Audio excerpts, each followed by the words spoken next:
ഈ നല്ല രാവിലെ സമയത്തനായി കർത്താവിനെ സ്തുതിക്കുന്നു.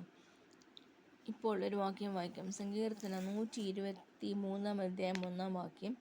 സങ്കീർത്തനം 123 1 വാക്യം. സ്വർഗത്തിൽ വസിക്കുന്നതിനായുള്ളവേ, നിങ്കിലേക്ക് ഞാൻ എൻ്റെ കണ്ണുയർത്തുന്നു. സ്വർഗത്തിൽ വസിക്കുന്നതിനായുള്ളവേ, ഞാൻ എൻ്റെ കണ്ണ് നിങ്കിലേക്ക് ഞാൻ എൻ്റെ കണ്ണുയർത്തുന്നു. നമ്മുടെ കണ്ണ് നേർ കാണുമാറാകട്ടെ എന്ന വാക്യമുള്ളത്.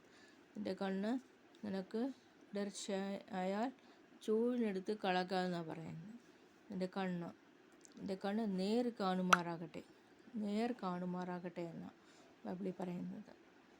ഇന്ന് അനർത്ഥം സംഭവിക്കുന്നത് നമ്മൾ ബൈബിൾ വായിക്കാത്തതുകൊണ്ടും പ്രാർത്ഥിക്കാത്തതൊക്കെ തന്നെയാണ്. പ്രത്യേകിച്ച് പറയണമെങ്കിൽ ഇന്ന് അനേകർ നല്ല ജീവിതം ദുഷ്ടന്മാരുടെ സഖ്യം കണ്ടിട്ട് എനിക്ക് അഹങ്കാരികളോട് അസൂയ തോന്നിയെന്ന് ആസാഫ് പറയും. ഇത് ആരോഹണ സംഗീതം.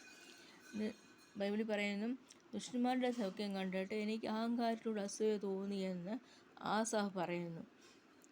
മറ്റുള്ളവർക്ക് ഒരു കുഴപ്പമില്ല, നല്ലതായിട്ടിരിക്കുന്നു. നല്ല ദൈവം പറഞ്ഞവരെ കൊണ്ട് വഴുവഴുപ്പിൽ നിർത്തും.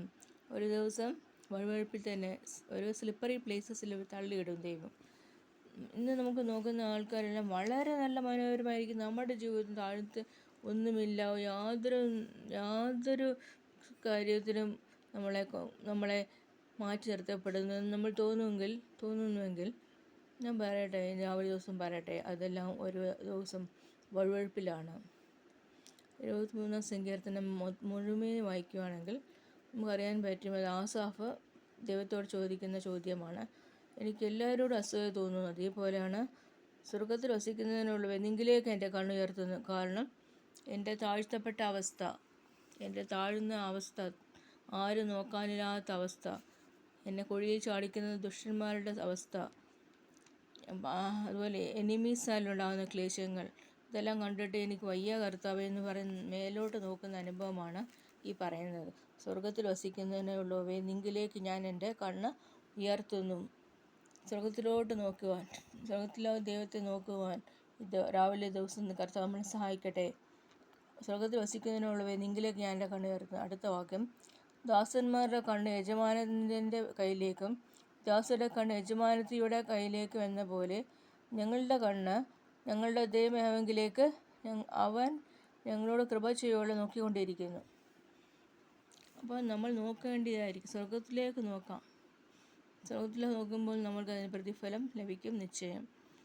കർത്താവ് ലോകത്ത് ജീവിക്കുന്നത് നമ്മെ നല്ലതായിട്ട് വരുവാനും നല്ല ജീവിതം സൃഷ്ടിക്കപ്പെടുവാനും നല്ല ഒരു ജീവിതം ലോകത്തിലുണ്ടാകുവാൻ വേണ്ടി യേശുപ്പച്ചൻ കടന്നെത്തി.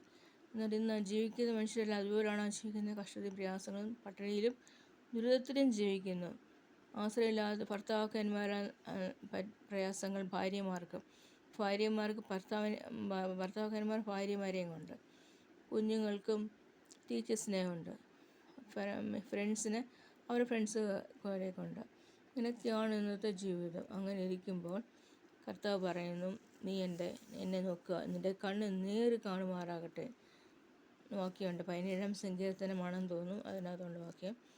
നിൻ്റെ കണ്ണ് നേര് കാണുമാറാകട്ടെ എന്ന് ബൈബിൾ പറയുന്നു. നമ്മുടെ കണ്ണ് ഇടർച്ച വരുത്താതിരിക്കാൻ നമ്മളെ തന്നെ സൂക്ഷിക്കുക. അതുപോലെ ബൈബിളിൽ പറയുന്നുണ്ട്, നിൻ്റെ കണ്ണ് നല്ലതായിട്ട് ഷൈൻ ചെയ്യുവാൻ വേണ്ടി കണ്ണ് നല്ല രീതിയിൽ பயன்படுത്തണം. അല്ലാതെ ലോകപ്രകാരമായിട്ടുള്ള മ്ലേച്ഛതകളിൽ പോകാൻ നമ്മളെ ദൈവം അനുവദിക്കുന്നില്ല. കർത്താവ് പറയുന്നു, ഞാൻ നിന്നെ ഈ ഭൂമിയുടെ ഉപ്പാക്കുന്നു. നമ്മൾ ഉപ്പിനെ പോലെ ആയിരിക്കണം, വെളിച്ചം പോലെ. ഞാൻ ലോകത്തിൻ്റെ വെളിച്ചമാകുന്നു യേശുപ്പച്ചൻ പറയുന്നു.